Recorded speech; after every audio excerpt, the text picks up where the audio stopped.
वह अजनबी बोला, मुझे चाहिए कि तुम मेरे पति बनने का नाटक करो। यार, कहानी सुन के चैनल सब्सक्राइब कर दो। जैसे भी हो, सब्सक्राइब के बटन पर क्लिक करो।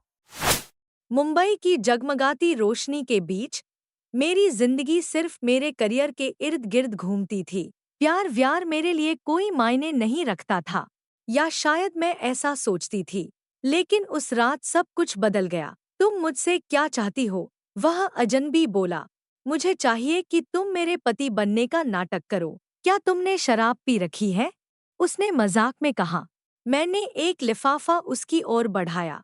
यह पैसे लो और 1 घंटे में होटल के एंट्रेंस पर मिलो, नहा धोकर, एकदम परफेक्ट सूट में। अगर मैं पैसे लेकर भाग जाऊं तो? मैं मुस्कुराई। तो तुम्हें अगली किश्त के 3,000 रुपए नहीं मिलेंगे। डील। उसने झट से पैसे पकड़ लिए। तो तुम सच में यह करने वाली हो? मेरी दोस्त ने फुसफुसाकर पूछा। हाँ, मेरे बॉस को यकीन दिलाना होगा कि मेरी निजी जिंदगी सेट है, नहीं तो मेरी प्रमोशन खतरे में पड़ जाएगी। बॉस पास आया। मैंने जल्दी से उस अजनबी का हाथ पकड़ लिया। ये मेरे मंगेतर हैं। वह कुछ नहीं बोला, बस हल्की सी मुस्कान दी। मैं अंदर ही अंदर प्रार्थना कर रही थी कि यह खेल सफल हो जाए। बॉस ने मुझे ऑफिस में बुलाया। मैरी, इस साल की चैरिटी इवेंट की पूरी जिम्मेदारी तुम्हारी होगी। मेरा विरोध करने का कोई फायदा नहीं था। तभी मैंने उस अजनबी को देखा। तुम यहाँ क्या कर रहे हो? तुम्हारी मदद करने आया हूँ। मुझे समझ नहीं आया कि यह सब क्या हो रहा है, लेकिन अंदर से कहीं ना कहीं मैं उसे फिर से देखकर खुश थी। तुम यह ठीक से नहीं कर रही हो, उसने मेरी ओर देखते हुए कहा। तो क्या तुम मेरी मदद करोगे?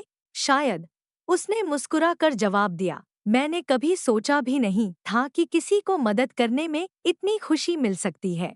वो लोग जिनके पास कुछ भी नहीं था, लेकिन फिर भी उनके चेहरे पर सच्ची मुस्कान थी। तो तुम हमेशा से मेरे बॉस को जानते थे? मैंने चौंकते हुए पूछा। हाँ, मैं उनके लिए काम करता था। लेकिन असली सवाल यह है कि क्या तुम अब भी अपने करियर के लिए किसी भी हद तक जाने को तैयार हो?